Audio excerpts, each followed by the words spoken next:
Dr. Olivia Ward stared at the equations on her screen as the rain tapped against the windows of her small office at the North American Science Institute. 30 years had passed since humanity's first contact with the alien races of the Galactic Council, and in that time, Earth had changed beyond recognition. Sleek silver towers reached toward the sky, and transport pods zipped along magnetic lanes. The aliens had shared some of their technology, but they kept the most important secrets to themselves. Olivia sipped her coffee and frowned at the numbers that refused to make sense. The aliens insisted that faster-than-light travel was only possible through their established wormhole network. They said anything else was impossible. Olivia did not believe them. A knock on her door broke her concentration.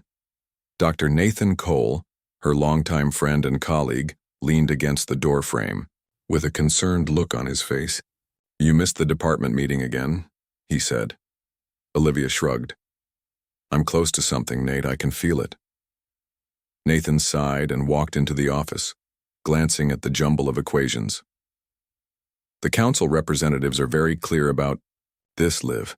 The physics simply don't allow for what you're proposing. They've been traveling the stars for thousands of years. Don't you think they would have discovered it if it were possible?" Olivia stood up and pointed to a section of her work. "Look at this. When I apply our quantum field theories instead of theirs, there's a gap, a possibility they've overlooked or are hiding from us. Or a mistake," Nathan said gently. "The dean is concerned about the resources you're using. The council monitors all research into propulsion technology, and they've made inquiries." Olivia felt her face grow hot. "Let them inquire. Last I checked, Earth hasn't surrendered its scientific independence." Nathan raised his hands in surrender. "Just be careful. I've got to get back to my class." After he left, Olivia stared out the window at the rain. In the distance, she could see the towering spire of the Galactic Council Embassy, its strange architecture unlike anything humans had built before contact. She wondered what secrets those walls contained. 3 days later, Olivia found herself summoned to a meeting she couldn't ignore. Ambassador Genthal had requested her presence at the embassy. The alien was tall and thin, with iridescent blue skin and 4 arms that moved with elegant precision. "Dr. Ward," the ambassador said, her translator converting the musical tones of her language into English, "your work has come to our attention." Olivia kept her face neutral. "I'm flattered the council takes an interest in my theoretical studies." The ambassador's large eyes blinked slowly. "We have guided many species into the galactic community. Each time, we find certain individuals who resist accepting the fundamental laws of physics as they truly are." She slid a data tablet across the table. "Your theory about space-time manipulation outside of established wormhole parameters is not merely incorrect. It is potentially dangerous." Olivia took the tablet but didn't look at it. "With all due respect, Ambassador, scientific inquiry requires questioning established beliefs." "Not when those beliefs are facts, Doctor. The tablet contains the complete mathematical proof of why your approach will fail. I suggest you study it carefully." The ambassador rose, signaling the end of the meeting. "The Council values Earth's contributions in permitted areas of research. Please focus your considerable talents there." As Olivia left the embassy, her hands shook with anger and excitement. The very fact that the Council had noticed her work suggested she was onto something important. On her way home, her communicator chimed. An unfamiliar voice said, "Dr. Ward, my name is Commander Jack Hughes. We need to talk about your research. Not over this channel. Meet me at the old observatory at 8 tonight." The line went dead before she could respond. The old observatory sat on a hill outside the city, largely abandoned since newer facilities had been built with council technology. As Olivia parked her car, she wondered if she was being foolish coming alone. Commander Hughes turned out to be a tall man with short gray hair and the straight posture of someone with military training. He extended his hand. "Thank you for coming, Dr. Ward. You didn't give me much choice. How do you know about my research?" Jack gestured toward the observatory entrance. "Let's talk inside." The interior was dusty but well maintained. Old-fashioned telescopes and star charts reminded Olivia of how much had changed. "I've been piloting council ships for 15 years, Jack explained. "I've trained on their simulators, learned their navigation systems, and flown their fastest vessels. And in all that time, something has felt off about their explanations of how their technology works." Olivia studied him carefully. "What exactly are you suggesting?" "That they're lying to us, or at least not telling us everything." He pulled out his own tablet and showed her schematics of alien engine systems. "There are components they never explain, systems they won't let us examine. And whenever anyone asks too many questions, they get reassigned." Hope surged through Olivia. "My calculations suggest there's another way to achieve faster-than-light travel, a method that doesn't rely on their wormhole network." Jack nodded. "I believe you're right. And I'm not the only one. There's a group of us, engineers, physicists, former astronauts, who think the Council is deliberately holding back certain technologies to keep Earth dependent on their network. Why would they do that? Control, the one who controls transportation, controls everything. Trade, communication, cultural exchange, it all flows through their network." Olivia thought of the ambassador's condescending tone. "I was summoned to meet with Ambassador Genthal today. She gave me proof supposedly showing why my theory won't work." Jack looked alarmed. "You're on their radar now. That's not good, but it also means you're onto something important." He hesitated. "We have some funding. Not much, but enough for a small lab off the books. We need a theoretical physicist who isn't afraid to challenge the Council's science." Olivia barely had to think about it. "When do we start?" 1 week later, Olivia found herself in an underground facility outside the city. The lab was modest, but well-equipped, with technology that looked decidedly non-Council in origin. A small team was already at work: Susan Martinez, an engineer specializing in exotic materials, Dr. Gregory Winters, a quantum computing expert, and several technicians. Jack introduced them all. "Everyone here has signed on for the same reason. We believe humanity needs its own path to the stars, not one controlled by the Council." For the next month, Olivia refined her theories while the others built testing apparatus. Their first experiments failed, but each failure provided new data. Late one night, as most of the team had gone home, Olivia made a breakthrough. She burst into the fabrication room where Jack was reviewing component designs. "I've got it. The reason the Council's math shows this is impossible is because they're using a completely different framework for quantum gravity." Jack looked up, his tired face brightening. "Explain it to me." "They're treating space-time as a uniform fabric, but our observations show it's more like a foam at the quantum level. If we create a resonance pattern in this foam, we can essentially create a bubble of altered space-time that can slip between the normal barriers." Jack whistled. "Can we test it?" "Not at full scale, but I've designed a micro-experiment that could prove the concept." 3 days later, the team gathered around a device not much bigger than a microwave oven. Inside was a vacuum chamber containing a specially designed probe that would attempt to create a tiny space-time bubble. If Olivia's theory was correct, the probe would momentarily exist in a different phase of reality. "Everyone ready?" Jack asked. The team nodded, their faces tense with anticipation. Olivia started the sequence. For a moment, nothing happened. Then the probe flickered, becoming transparent for a fraction of a second before reappearing. The sensors went wild. "It worked," Olivia shouted, grabbing the data readout. The probe partially phased out of normal space-time. The celebration was cut short by an alarm. Jack checked the security feed and his expression darkened. "We've got company. Council security vehicles headed this way." Olivia clutched the data tablet.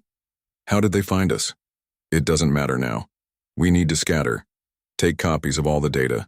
Meet at backup site B in 3 days." As the team rushed to save their work, Olivia felt a mix of fear and triumph.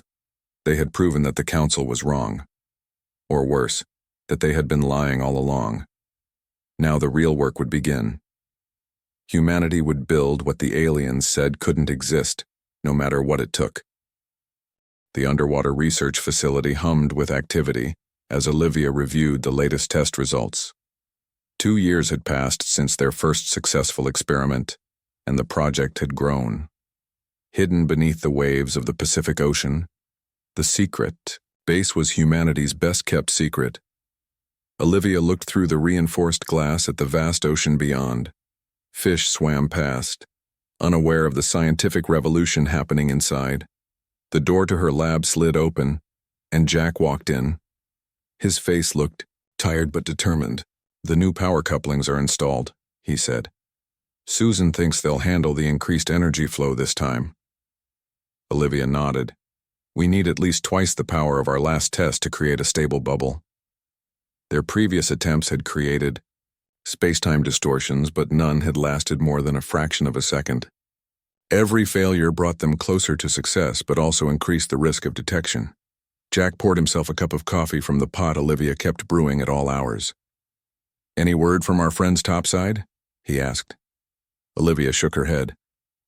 "Representative Wilson is keeping the council representatives busy with trade negotiations. They suspect something, but they don't know what or where." The team had grown to over 50 people now, all working in shifts to maintain the appearance of normal lives above water. The coalition of Earth governments funding them remained secret, funneling resources through dozens of dummy corporations and research grants. Susan Martinez entered the lab carrying a tablet. Her expertise in exotic materials had been crucial to building components that could withstand the energies they were working with. "The new containment field is online," she said. "But I'm concerned about the stress factors on the eastern junction points." Olivia pulled up the schematics on her screen. "What if we reroute through the secondary buffers?" Susan considered this. "It might work, but we'd need to recalibrate the entire system." "Do it," Jack said. "We can't afford another containment breach like last month." The memory of that failure hung heavy in the room. They had lost 2 weeks of work and nearly flooded an entire section of the facility. As Susan left to make the adjustments, Dr. Gregory Winters arrived with his team of computer specialists. "We've optimized the simulation algorithms," he announced. "The new quantum processors are calculating space-time distortions 10 times faster than before." Olivia felt a surge of hope. Greg's breakthrough might be exactly what they needed. "Show me," she said, following him to the central computing hub. The massive room was filled with servers and cooling systems. Unlike the smooth, elegant computers provided by the Council, these machines were bulky and loud, built from Earth technology, with only minimal alien influence. Greg pulled up a holographic display showing swirling patterns of energy. "We can now predict exactly how much power is needed to create a bubble of specific size and duration." Jack studied the display with intense focus. "Can you run a simulation for a bubble large enough to contain a small probe? Something we could actually send through?" Greg nodded and input the parameters. The simulation showed a pulsing sphere of energy that stabilized for nearly 3 seconds before collapsing. "That's the best-case scenario," Greg explained. "We'd need perfect conditions." "It's enough for a test," Olivia said. "If we can send a probe through and get telemetry back, we'll have proof of concept." The following week was spent in frantic preparation. Alan Reeves, their military liaison, arrived with concerning news during a security briefing. "We've detected unusual council ship movements near our supply routes," he reported. "They may be onto us." Jack frowned. "Have they tracked any shipments here?" "Not directly, but they're scanning for unusual energy signatures. Our shielding needs to hold during the next test." Olivia felt a chill. The Council had technology far beyond Earth's current capabilities. If they decided to search the ocean floor thoroughly, the facility would eventually be found. They needed to succeed before that happened. On the day of the test, the entire team gathered in the main laboratory. A spherical chamber stood in the center, surrounded by power conduits and monitoring equipment. Inside was a small probe loaded with sensors. "Power at 90%, Susan reported from her station. "Containment field stable." Olivia checked the final calculations one last time. "Initiate the quantum field generators." The air seemed to thicken as invisible energies gathered around the chamber. Warning lights flashed as power consumption spiked. "We're approaching critical threshold." Greg warned. Field integrity at maximum. Jack gave Olivia a nod. It's your call, Doctor. Olivia took a deep breath and pressed the activation sequence. Engaging space-time bubble now. The probe inside the chamber shimmered and became translucent. Readings flooded the monitoring stations as the bubble of altered space-time formed around it. We have stability, Susan shouted. Bubble maintaining coherence. For 5 precious seconds, the probe existed in a state between normal space and somewhere else. Then, with a flash of light, it returned fully to normal space. The power systems whined as they powered down. The room erupted in cheers. Olivia stared at the data streaming across her screen. The probe had transmitted readings from inside the bubble. For those 5 seconds, it had partially existed outside normal space-time. They had done what the Council said was impossible. The celebration was cut short by a facility-wide alarm. Alan rushed to a security terminal. We've got a problem. Something just entered the water 5 miles out. Council signatures. Jack immediately took charge. Secure all data. Prepare for emergency protocols. Olivia downloaded the test results to a secure drive as the rest of the team moved with practiced efficiency. Years of preparation for this possibility now paid off as vital equipment was disconnected for transport. How did they find us? Susan asked, her hands moving quickly to shut down her stations. Unknown, Alan replied, but they're approaching fast, underwater craft of some kind. Jack activated the facility intercom. All personnel, this is not a drill. Evacuation Protocol Omega is now in effect. You have 15 minutes to secure your stations and reach the escape pods. Olivia felt surprisingly calm as she worked. They had achieved their goal. Even if the facility was compromised, the knowledge they had gained could not be taken back. As the countdown to evacuation continued, a massive tremor shook the facility. What was that? Greg shouted, steadying himself against a console. Alan checked the exterior cameras. They've deployed some kind of sonic weapon. They're trying to breach the outer hull. Time to go, Jack said firmly. He grabbed a backpack containing emergency supplies and handed similar ones to the others. Head for escape pod B. It's the furthest from their approach vector. As they hurried through the corridors, another blast rocked the facility. Warning lights flashed as seawater began to spray through a crack in one of the secondary labs. Move, Jack shouted, urging everyone forward. They reached the escape pod bay just as the facility's integrity alarms reached critical levels. Other team members were already boarding the various pods. Olivia clutched the data drive containing their precious results. Everyone get on board, Jack ordered as he checked the pod systems. These pods are designed to scatter and use different routes. We'll rendezvous at the backup location in 72 hours. The small craft was cramped but sufficient for their needs.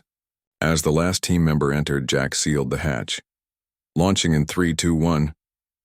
The pod detached from the facility with a jolt and began its ascent through the dark waters. Through the small viewport, Olivia caught a final glimpse of their underwater home as strange lights surrounded it.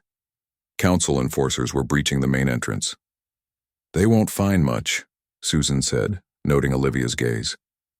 The self-destruct will activate once all pods are clear. Olivia nodded and turned away from the window. We have what we need, she said, holding up the drive. And now we know for certain. Know what? Greg asked. That they've been lying all along. Jack answered grimly. If our technology was truly impossible, they wouldn't be trying so hard to stop us. As the pod rose toward the surface, Olivia felt a mixture of loss and determination. The facility had been their home and laboratory for 2 years, but the next phase of their work would take place somewhere even more secure, somewhere the Council would never expect. The moon. The lunar base looked nothing like the underwater facility. Built into the wall of a crater on the far side of the moon, it was nearly invisible from orbit. Inside, the corridors were stark and utilitarian, with low ceilings and harsh lighting. Olivia had been there for 6 months now, and she still wasn't used to the 1/6 gravity. She floated more than walked as she made her way to the main laboratory. The project had changed since the escape from Earth. They now had more funding, but fewer personnel. The governments of Earth had been forced to publicly denounce the research after the Council imposed trade sanctions. Privately, they continued to support the work through secret channels. Jack met her at the lab entrance. His face looked thinner in the lunar gravity, but his eyes remained determined. "Admiral Foster is on a secure channel from Earth," he said. "She wants a progress report." Olivia nodded and followed him to the communications room. The large screen showed Admiral Diane Foster, the head of Earth's small defense fleet. Her gray uniform was crisp, and her expression serious. "Dr. Ward, Commander Hughes, how goes our little impossible project?" "We're making progress," Olivia reported. "The data we salvaged from the underwater facility has been invaluable. We can now create stable space-time bubbles lasting up to 15 seconds. The Admiral nodded. "The Council is increasing pressure on the world government. They're demanding access to all research facilities on Earth and in orbit. It's getting harder to keep your supply lines open." "We're almost there," Jack assured her. "Kyle Bishop has developed a new material for the drive components that can withstand the quantum stresses."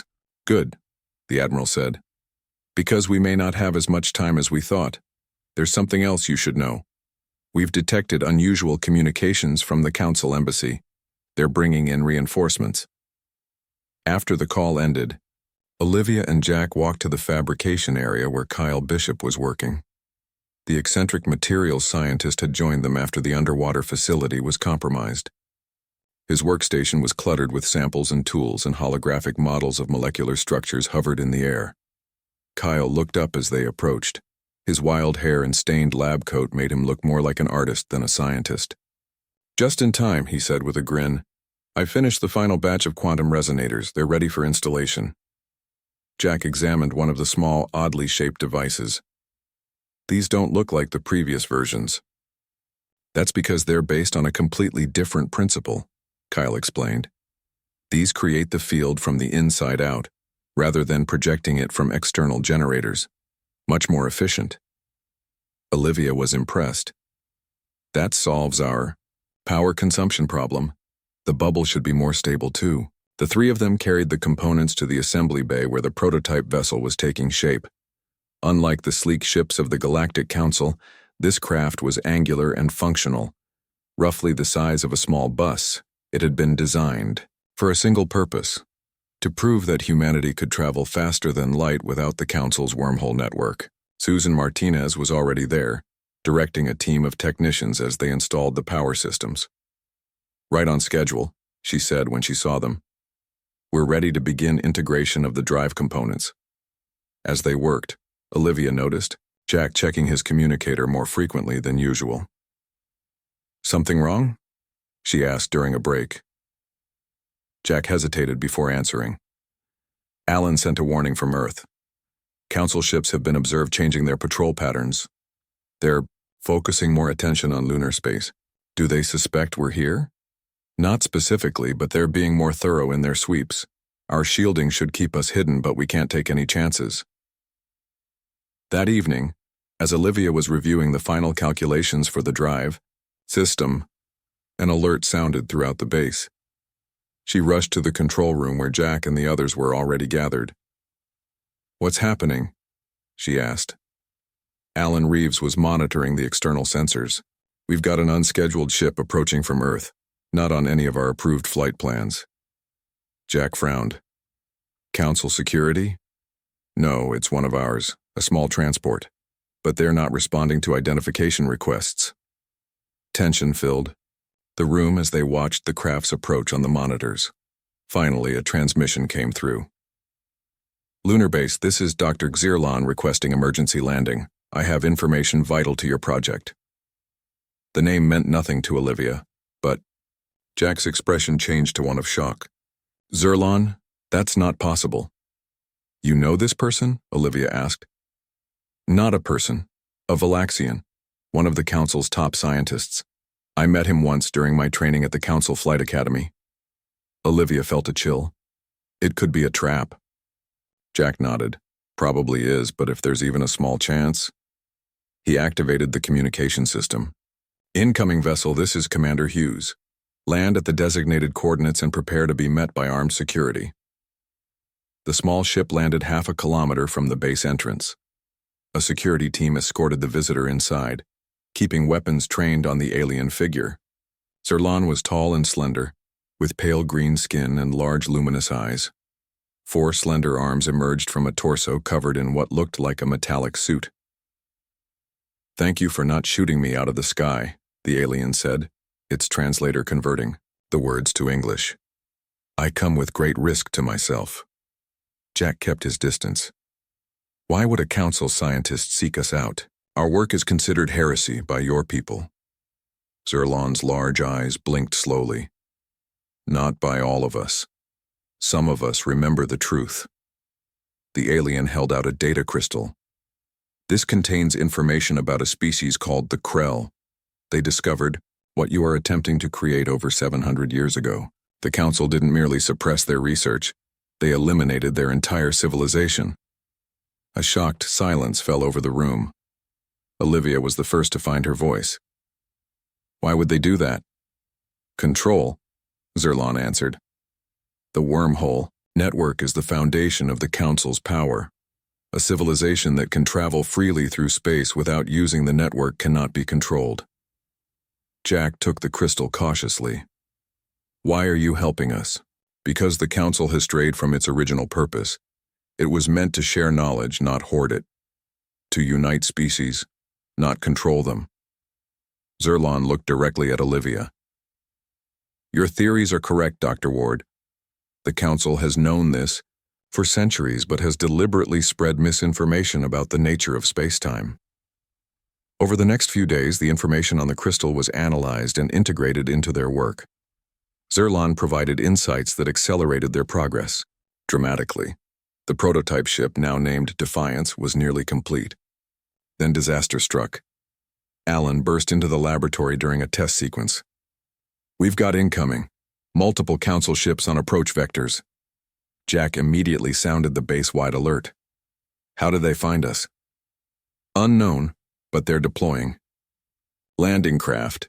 We have maybe 20 minutes before they reach us." Olivia looked at the prototype. "We need more time.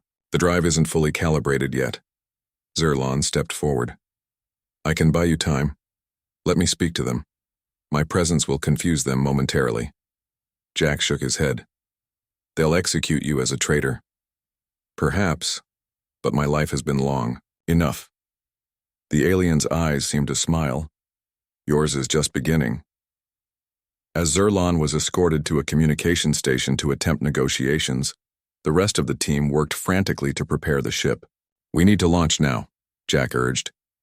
"Even if the drive isn't ready for a full test, we need to get the prototype away from here." Olivia agreed. "We can continue calibration in space. All the essential components are installed." Susan coordinated the loading of critical equipment and data. "What about the rest of the team?" "Emergency evacuation protocol," Jack decided. "Everyone else heads for the escape tunnels and the backup shuttles. We rendezvous at Site Delta if possible." The base shook as something impacted the lunar surface nearby. "They're not waiting for an answer from Zerlan," Alan reported grimly. "We're out of time." The prototype was moved to the launch bay as the rest of the team scattered toward the escape routes. Olivia, Jack, Susan, Kyle, and Alan boarded the ship. The engines hummed to life as the bay doors above them began to open. Through the viewport, they could see stars appearing as the doors slid apart. "Launch now," Jack ordered, taking the pilot's seat. The ship rose smoothly in the low gravity. As they emerged from the crater, they saw multiple Council vessels descending toward the base. "They've spotted us," Alan warned from the sensor station. 2 ships breaking off to pursue. The Defiance accelerated away from the moon, pushing its conventional engines to maximum. "We need distance before we can attempt the drive," Olivia said, working at the calibration console. "At least 500,000 kilometers from any major gravity well." Jack nodded grimly. "Let's hope we make it that far." The Defiance shuddered as another energy blast passed close to its hull. The Council pursuit ships were gaining on them as they fled from lunar orbit. Inside the prototype vessel, the small crew worked frantically at their stations. Olivia's Fingers flew across the calibration console as she prepared the experimental drive system. Jack handled the piloting with the skill of a veteran space commander, weaving through the debris field at the edge of Earth's orbit to buy them precious seconds. "How much longer?" he asked, his voice tight with concentration. "Almost there," Olivia replied. "The quantum resonators are aligning. We need another 3 minutes to reach minimum safe distance from Earth's gravity well." Susan monitored the power systems with growing concern. "The conventional engines are overheating. We can't maintain this speed much longer." Alan kept his eyes on the sensor displays. 2 more council ships joining the pursuit. They're launching some kind of drones. Kyle Bishop worked beside Olivia, making final adjustments to his revolutionary materials. "The quantum bubble chamber is holding stable. We'll be ready when you are." Outside the ship, space itself seemed to warp as one of the council vessels activated an unknown technology. Their speed suddenly increased, closing the gap between them and the Defiance. "They're using some kind of space-folding tech," Alan warned. "Not quite a wormhole, but something similar. ETA to weapons range is 45 seconds. Jack made a decision. "We're not going to reach the planned activation point. Olivia, can we initiate the drive early?" She quickly recalculated. "Yes, but it's risky. The bubble might be unstable that close to Earth's gravity well." "More risky than being captured by the Council?" Jack countered. Olivia met his gaze and nodded. "Reconfiguring for early activation. Everyone secure yourselves, this could get rough." The crew strapped into their acceleration couches. The ship continued to shake as near misses from the Council weapons disrupted the space around them. "Quantum resonators at 89% alignment," Olivia reported. "That's the best we'll get under these conditions." Jack began the countdown. "Drive activation in 10 seconds. 9, 8. Alan interrupted. "Energy spike from the lead council ship. They're charging some kind of disruption beam." 7, 6, 5. Jack continued, his voice steady despite the danger. Susan called. "Out, power systems ready. Diverting all available energy to the drive. 4, 3, 2. Olivia's hand hovered over the activation control. 1. Initiating quantum bubble now. She pressed the control. For a moment, nothing seemed to happen. Then the view outside. The ship began to change, the stars stretched and blurred. The pursuing council ships appeared to slow down, their movements becoming sluggish. Inside the Defiance, the air felt thick and heavy. A strange humming filled the cabin, rising in pitch until it was almost painful. "Bubble forming," Olivia announced, her voice sounding distant and distorted. "Phase shift beginning." The ship vibrated at a frequency that seemed to penetrate their very atoms. Kyle checked his instruments with wide eyes. "The quantum field is stabilizing. We're creating a pocket of altered space-time." The stars outside disappeared, replaced by a swirling vortex of colors that no human had ever seen before. The Council. Ships vanished from their sensors as the Defiant slipped partially out of normal space. "It's working," Susan exclaimed.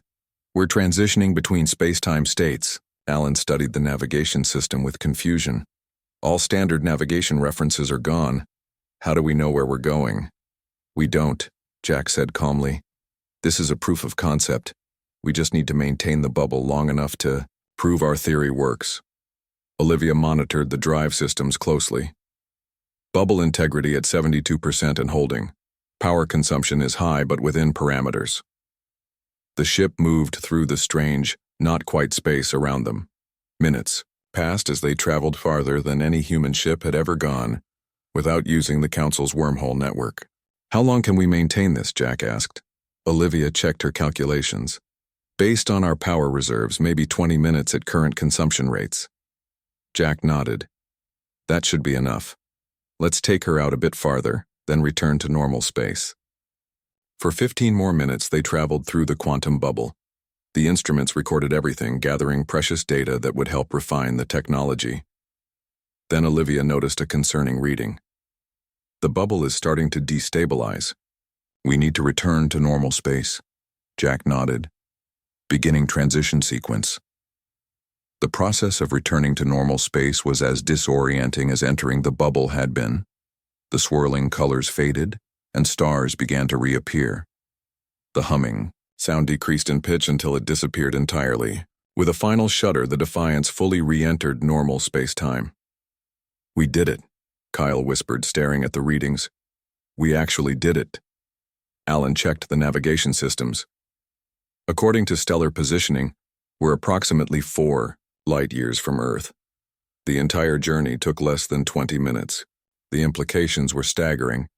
The Council's fastest ships would take weeks to cover the same distance, even using their wormhole network.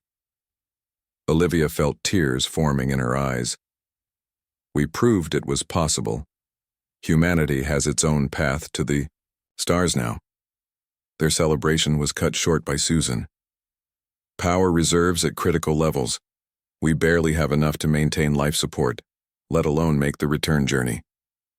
Jack's expression remained determined. "We knew this might be a one-way proof of concept. The important thing is that we've gathered the data." Olivia wasn't ready to give up. "What if we could recharge? The drive components are intact. We just need power." Kyle snapped his fingers. "The quantum resonators. They're not just drive components. They can also absorb energy directly from the quantum foam of space itself." "Is that possible?" Jack asked. Kyle nodded excitedly. "Theoretically, yes. We'd need to reconfigure the system to reverse the flow, but it could work." Over the next several hours, they worked to modify the drive system. Kyle and Olivia redesigned the power flow while Susan made the necessary hardware changes. Finally, they were ready to test their improvised recharging system. "Activating quantum absorption now," Olivia said, initiating the sequence. The ship hummed once again as the resonators began to draw energy from the quantum fabric of space itself. Slowly, the power levels began to rise. "It's working," Susan confirmed, watching the gauges. "But it's slow. It could take days to fully recharge." "That's time we don't have," Alan pointed out. "The Council will be searching for us. They can track disturbances in space-time." Jack considered their options. "We need to send a message back to Earth. Let them know we succeeded." "With what?" Susan asked. "Our communications can't reach that far." Olivia had an idea. "What if we create a small controlled quantum bubble, not to travel in but as a communication method? A bubble that exists partially in both locations, could theoretically transfer information instantly across any distance." Kyle thought about it. "It would require precise calculations, but it's possible. We'd need to know the exact quantum signature of a receiver on Earth." "I think I know who might be listening," Jack said. He pulled out a small device Zerlon had given him before their escape. "This contains the quantum frequency used by those who oppose the Council's control of knowledge." They spent hours setting up the quantum communication system. When it was ready, Jack composed a simple message. "Defiance successful. Prototype works. Coordinates attached. Prepare Phase 2. Olivia activated the small quantum bubble. For a fraction of a second, it flickered between their location and somewhere near Earth. Then it collapsed. "Did it work?" Susan asked. "No way to know for sure," Olivia replied. "We can only hope someone received it." They settled in to wait as the ship slowly recharged. Days passed as they drifted in the emptiness of space, light years from home. On the 5th day, Alan detected something on the long-range sensors. "We've got a ship approaching fast." They tensed, expecting Council enforcers. Instead, Jack received a transmission on Zerlon's device. "Defiance, this is the Earthship Endeavor. We received your message, prepare for rendezvous." Through the viewport, they saw a much larger ship approaching. It was clearly of human design, but incorporated elements they recognized from their own prototype. Somehow, in the short time since their message had reached Earth, humanity had built another ship with their technology. As the Endeavor drew alongside them, Jack received another transmission. "Commander Hughes, Dr. Ward, well done. This is Captain Patricia Donovan. Welcome to the future of human space travel. The Council doesn't know it yet, but everything has changed." Earth looked different when they returned. After 6 months away, Olivia was struck by how much had changed. The gleaming spire of the Galactic Council Embassy no longer dominated the skyline. In its place stood a new building of human design, its architecture bold and unlike anything the aliens had built. The Endeavour docked at the orbital station above Earth. Captain Patricia Donovan led Olivia and her team through the corridors where people stopped to stare and whisper. Their mission had made them famous. "The Secretary General is waiting to meet you," Patricia explained as they boarded a shuttle bound for the surface. "Your breakthrough changed everything." Jack looked out the window at Earth below. "What happened? With the Council while we were gone?" Patricia's expression hardened. "After your successful test, we built 5 more ships based on your design. The Council threatened sanctions, then military action. When neither worked, they sent their diplomatic fleet." The shuttle entered the atmosphere, cutting through clouds as it descended toward the landing pad in what used to be Council territory. "Secretary General Hayes will explain the rest," Patricia said as they touched down. Michelle Hayes was not what Olivia had expected. The UN Secretary General was a small woman with kind eyes and a determined expression. She greeted them in a simple conference room with windows overlooking the city. "Dr. Ward, Commander Hughes, and team, humanity owes you a great debt." Olivia felt uncomfortable with the praise. "We only proved what we believed was possible." "What happened after we sent our message?" Secretary Hayes gestured for them to sit. "When we received your quantum communication, it confirmed what we had suspected for years. The Council had been deliberately holding back technological development across the galaxy." She tapped a control, and a holographic display appeared, showing multiple ships of human design traveling through space. "We immediately began mass production of your drive system. Within weeks, we had a small fleet." Jack leaned forward. "And the Council?" "They denied everything at first. When that failed, they threatened sanctions, blockades, even military action. But by then, it was too late. We had ships that could outrun anything in their fleet. Ships that didn't need their wormhole network." Hayes smiled. "They underestimated how quickly humans can adapt and improve a technology once we understand the basic principles." Susan asked the question they were all wondering. "What about Zerlon? Did he survive?" Hayes nodded. "He did, and he wasn't alone. When news of your success spread, other scientists and engineers from various Council species came forward. Many had suspected the truth for years but feared speaking out." The Secretary General's expression became serious.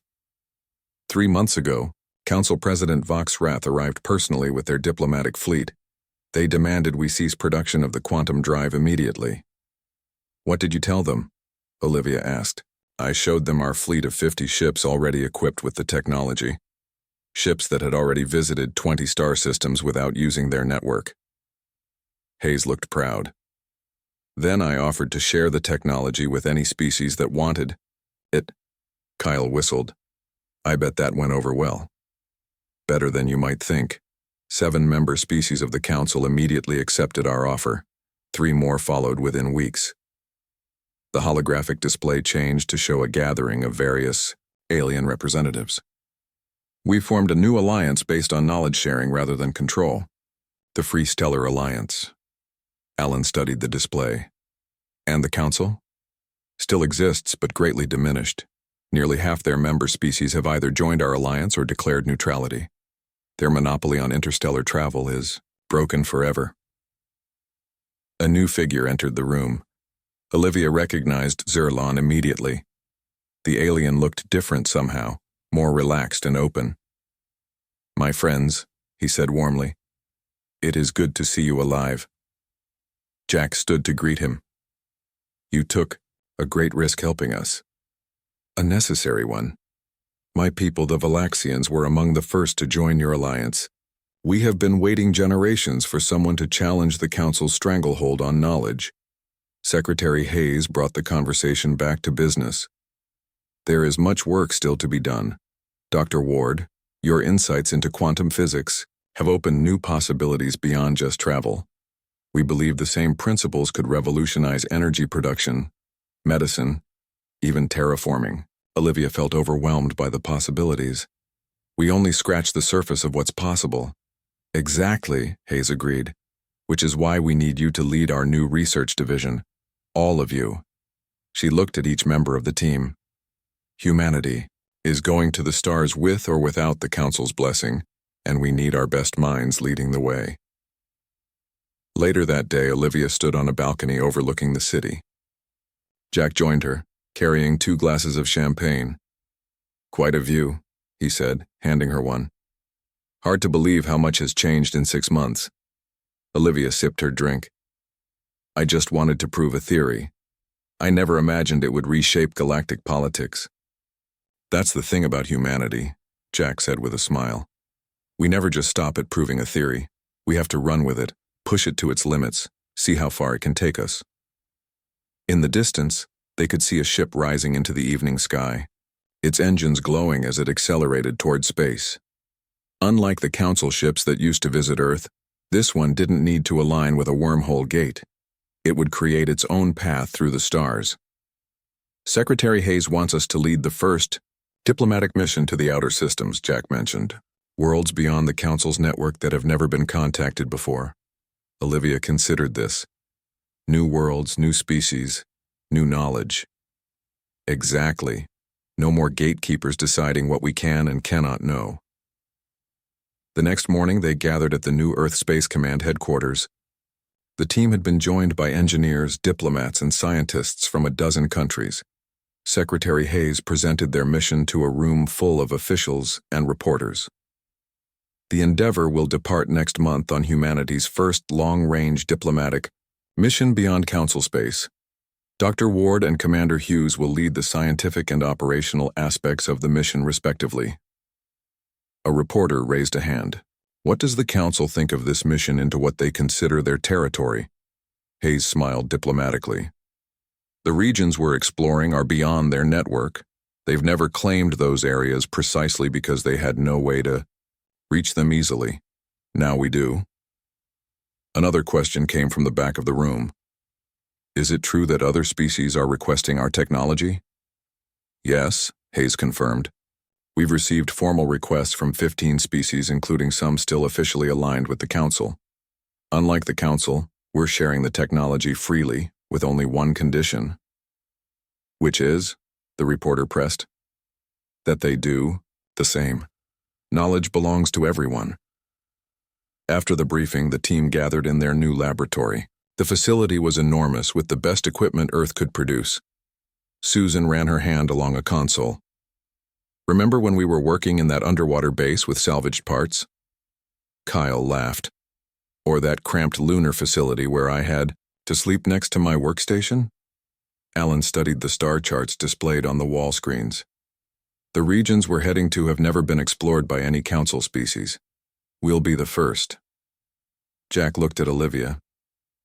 Having second thoughts? She shook her head. Not at all. I'm just amazed at how far we've come.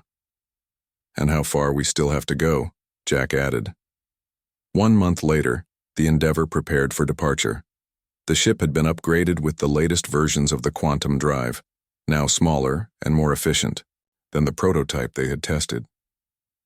Olivia stood on the bridge with Jack and the rest of the original team, now part of a larger crew of 60. Captain Donovan gave the order to depart, and the ship rose smoothly from the launch pad. As Earth grew smaller below them, Olivia thought about the journey that had brought them here. It had started with a theory, a belief that the Council was wrong about what was possible. Now humanity was charting its own path among the stars, free from the limitations others had tried to impose. Secretary Hayes had said it best in her final message to the crew. They said it couldn't exist, but humanity built it anyway. That has always been our greatest strength. The refusal to accept limitations, the determination to find another way. Go forth and show the galaxy what humanity can achieve when we are free to dream. The Endeavour accelerated away from Earth. When it reached a safe distance, the quantum drive engaged. The stars blurred around them as the ship created its bubble of altered spacetime. And then they were gone, racing toward distant worlds where no human had ever set foot, carrying with them the most powerful force in the universe, the human spirit of exploration, innovation, and determination to achieve the impossible.